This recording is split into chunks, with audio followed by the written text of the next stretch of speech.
Now, hey guys, TommyBryson here, and there's this idea about Dave Ramsey's advice, and it's basically that it doesn't really work for poor people, people that are basically on the extreme part of poverty. But there's also another side that says, hey, Dave Ramsey's advice is not good for the rich and the sophisticated overall. It's usually for people doing okay, but they're kind of very dumb and bad with money. Now, do I agree with that? The answer is I don't. I really don't, okay? And by the way, I don't want to be looked at as a hypocrite because about like 3-4 years ago, I literally made a video calling Dave Ramsey a scam and saying that the way he actually does finance is stupid, boring, and I don't recommend it because it is for those people that don't really know that much about money. But once you understand money, well, guess what? You're going to be just fine. And then Dave Ramsey's advice is just too simple. It's for simpletons, okay? Now, 3 reasons why I think Dave Ramsey is actually wrong and in some cases might be even full of BS. And in reality, over that 3-4 year span of me reading and investing and researching, I kind of came to the conclusion that no, I was the dumb one. Dave Ramsey was actually right and I was wrong. So in this video, I'll show you exactly why Dave Ramsey's advice works for poor people, works for normal people, and works also for rich people. I'll break everything down in this video. Now, if you guys don't know me, my name is TommyBryson, and as always, do me a favor and smash the like button. Now, there is one person, I forgot this guy's name, I honestly have, but this guy I see all the time, and he's always making videos about Dave Ramsey, saying that Dave Ramsey's advice is not that great. And a lot of the things that he basically says in this video are things that I used to say also, but I kind of want to go over them and talk to you guys about them exactly point by point, and then I'll tell you about the baby steps. Do I agree with them? Do I not agree with them? And then in the end, I'll give you my full summary as far as like Dave Ramsey's advice as a whole. Would I recommend all of it? The answer is no. I would not recommend all of Dave Ramsey's advice. More on that later. But right now, I think this guy's name is Chris Hansen. I forgot. I'm not trying to be like messed up. I really forgot his name. Yeah, but here he is right here, okay? And here's what he says, okay? Let's hear it. Never talk poorly about anyone unless it's Dave Ramsey. I'm not talking about the person. I'm just talking about his financial philosophy.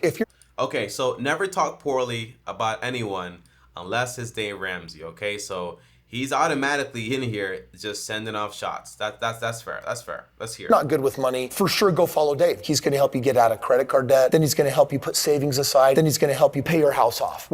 So if you're not good with money, then go follow Dave's advice. Basically saying that you're stupid as far as with money, and that if you're not good with it, go follow Dave's advice, okay? And he's going to teach you how to pay off debt. He's going to teach you how to save money, and he's also going to teach you how to pay off your home, right? That's what he's saying. But remember, even if you go over to Dave Ramsey's website, Dave basically says you also need to invest. That's also a big part of what Dave Ramsey teaches. So it's not just that. He's leaving out that part. I don't know if it's on purpose or whatever, but let's just keep watching. Let's hear it. You're retired. Do you think you can eat bricks? Do you think they taste good? They don't. Turns out you need money to live, not just no debt. Instead, what you need to do is... All right, so if you retire, do you think you can eat bricks? It turns out that you need money to live once you retire also. It's kind of like making the assumption that if you follow Dave Ramsey's plan, all you're gonna have is a little bit of savings on the side and also a paid off home, right? That's all that's going to happen. The truth is, no, that's not what's gonna happen whatsoever.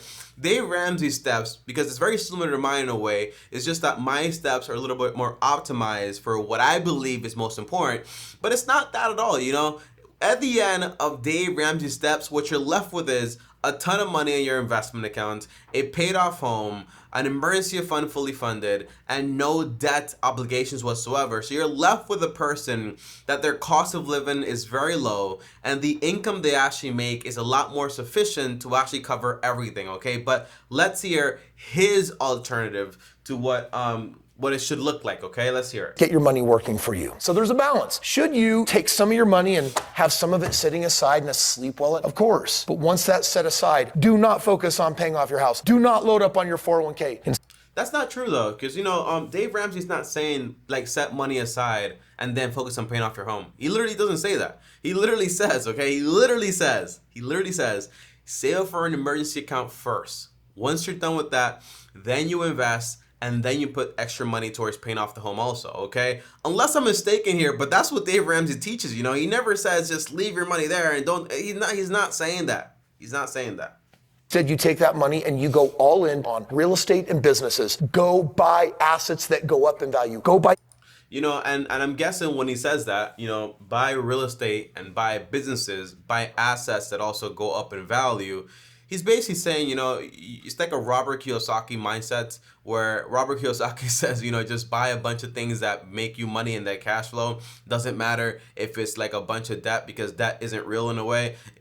Robert Kiyosaki is like a character. I'm not a big fan of his philosophy at all. But over here, that's what he's saying, you know. And by the way, buying real estate is not like an automatic investment. You know, it's not like going to make money. You need expertise to buy real estate. Usually, you're going to have to borrow money, and that comes into leverage, and you get in, for example, into risk of losing things also. And in a way, it is a responsibility. It's like a job. You could say, I'm going to hire it out. I want to do this. But in reality, I was talking to a person a long time ago. He was making about $2,700 or $1,500 a month from real estate. And I was like, that's pretty cool. How much money do you owe? It was like almost over $1 million. I was like, you owe over $1 million. What happens if something goes wrong? I'll figure it out. You know, like it's this mindset where, you know, you just think that I have control over all this stuff until you don't, you know. A lot of these guys end up crashing, you know. Things that literally spin off cash flow to you. Go buy things that reduce your taxes. Do those things. Now you have a shot, not a guarantee. You have. Look, now you have a shot, not a guarantee. The thing is that what Dave Ramsey is doing is what he's doing isn't just, for example, about increasing your income. It's also about decreasing your risk. It's also about decreasing your expenses, because the biggest expense in somebody's financial life is going to be their home. So once the home is fully paid off, what else do you have to pay? You have utilities, groceries, transportation, and as far as taxes, you know, once you get to a certain age and you get, for example, the standard deduction, and you're not really working as much, and you're making, for example, money from your investments you made into your 401k or into your Roth IRA or into your normal mortgage account, a lot of those things are going to be taxed as long-term capital gains, you know, so you're not going to be taxed at the same level. I think a lot of these guys, what they believe is basically like, as long as you can leverage, as long as you can just grab money from here and you're going into debt and you're having money come in and you're able to sustain this lifestyle. But it is like Dave Ramsey says, in a way, you're building a house of cards. Now, a lot of these guys, though, what they do have is strategy in a way that, you know, this guy talks about real estate, but I can only imagine how much money this guy's making by selling, for example, whatever he sells on the internet, you know, because if it was just real estate, he wouldn't just be on the internet. But a lot of the money he makes is probably going to be from what he's doing outside of real estate. And with that money, he's able to basically, you know, cover the risks in a way. In case something goes wrong over here, he's able to cover things. Okay, so I for the most part, it's like it's not my. I don't agree with this at all. Shot at financial freedom. With Dave, you have a guarantee of losing. Never talk poorly. So with this strategy, you have a shot at financial freedom. With Dave, you have a guarantee at losing. I think that's very stupid. I don't agree with that at all. And I'm not a big fan of when you're trying to get your point across to leave out information. I think the best thing you can possibly do is you put everything out there, and you also add to the fact that Dave Ramsey is also telling people to invest. You know, that's also very important. And it's not to say that, you know, real estate is the only way to get rich, or having, for example, you know, when people show things on online with like fancy cars or whatever, that's not what financial freedom is. You know, financial freedom is to have the option to work or not to work, and to have a lot less risk in your lifestyle. It's not just about how much money comes in and just ignoring the amount of debt you have and the amount of risk you're taking of potentially waking up tomorrow and losing everything. Like Warren Buffett says, you know, when the tide goes down or up, I don't know anything about oceans, but when the tide goes down, that's when you're going to know who has been skinny dipping. You want to be very careful with this advice, okay? But for the most part, now let's head over to the Dave Ramsey steps, okay? These are the baby steps, and there are a total of 7. And let's go over them and see exactly why they work, you know? And let's see what was left out, what wasn't left out, and what works here, and what I like and what I don't like, you know? So the first step in Dave Ramsey's plan is to save $1,000 as a starter emergency fund. Is that a good idea? Based on what I've learned over the years, absolutely it is. Because usually when you start something for the first time, something is always going to magically happen. So having money just in case something happens is really good. Number two is going to be pay off all your debts except the house using the debt snowball. Is the debt snowball the best method as far as saving money when paying off debt? No. The avalanche method works best. But is the snowball the best method is my point. The answer is yes. How is that possible? One saves you more money. Yeah, but the snowball has a more likely guarantee that you're actually going to pay off your debt because you do build momentum. Not everything is just a numbers game. It's also based on success rate. So I'm guessing, almost guaranteeing that the snowball method is going to have a stronger success rate just because of the momentum factor. Now, do I agree that you should pay off all your debt? The answer is yes, except the mortgage. For the most part, when you have debt, the Bible says the borrower is slave to the lender. A lot of the guys that I mentioned in this video, not a lot, like Robert Kiyosaki and this guy specifically, they don't really believe that. They believe that they're smart enough to kind of outsmart the debtor and all that stuff and basically just get rich and not worry about anything. But that's what the Bible teaches, The borrower is slave to the lender. The least amount of debt you have, the better off you're going to be, the less stressful it's going to be. So this step is what usually turns people off because it can take 5 to 7 years or 1 year, depending, okay? So it all depends how crazy you want to go, but it can take a while. But once you're debt free, you don't got to worry about paying anybody any your money anymore. Step 3, save 3 months to 6 months of expenses in a fully funded emergency account. Do I agree with that? The answer is yes. Do you need a 12-month or 24-month? The answer is no. You don't need that. But it doesn't hurt to have it. It depends on the type of job you have. For example, I have a job where it's on YouTube. It's a platform, right? So tomorrow, potentially, I could lose my job in some way, because you never know what's going to happen with type of things, So me having a 12-month or a 24-month or even 5-year emergency fund might be a good idea, for jobs that are very unstable. But if you're a nurse, you're fine with a 3-month, because even if you get laid off, you don't want to work there, there's going to be a lot of jobs available. So it's all dependent on the type of job you have. Step 4, invest 15% of your household income in retirement. Look at this, okay? That is step 4. I don't hear anything about just saving random amounts of money here, right? It's not what he's saying. So now, how would you go about investing this money? It could be, for example, into your 401k. It could be, for example, into your Roth IRA. Right here, it says for retirement. Me personally, I would max out my Roth IRA, then max out my match over at my 401k, and then take the rest of the money and put it, for example, into a brokerage account. Now, I know Dave Ramsey is a big fan of mutual funds, but active ones, I am not, because they charge you more fees, and in reality, they're not really going to make you more money based on research. Read the little book about common sense investing. Read A Random Walk Down Wall Street, and that's where I get my information from. And also The Simple Path to Wealth.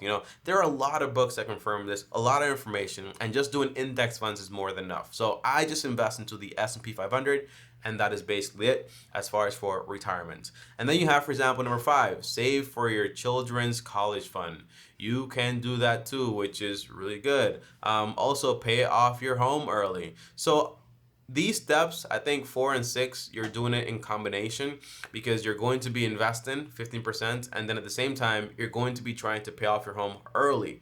That is the idea. And it's a pretty good idea. If it takes you 10 to 15 years to pay off your home and you've been investing 15% of your income for those 10, 15 years, guess what?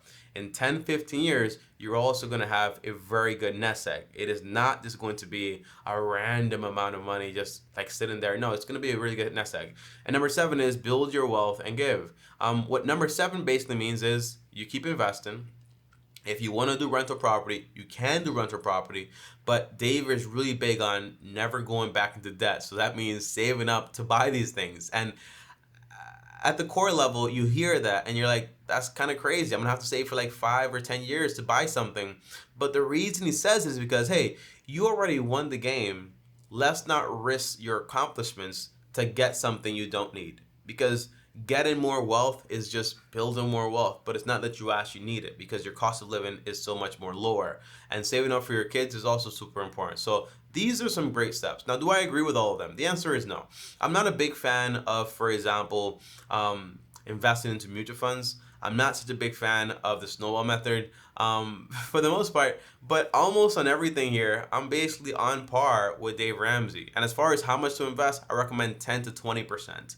And as far as, for example, buying a home, I recommend no more than a third of your income on a 15-year mortgage. Dave recommends no more than a fourth of your income on a 15-year mortgage also. So there are a bit of differences between me and Dave, but at its core, his plan is really good, and it is a really good plan to build wealth. Now, would this work for a poor person? Of course it will work for a poor person. Would this work for a rich person? Of course it would work for a rich person, you know?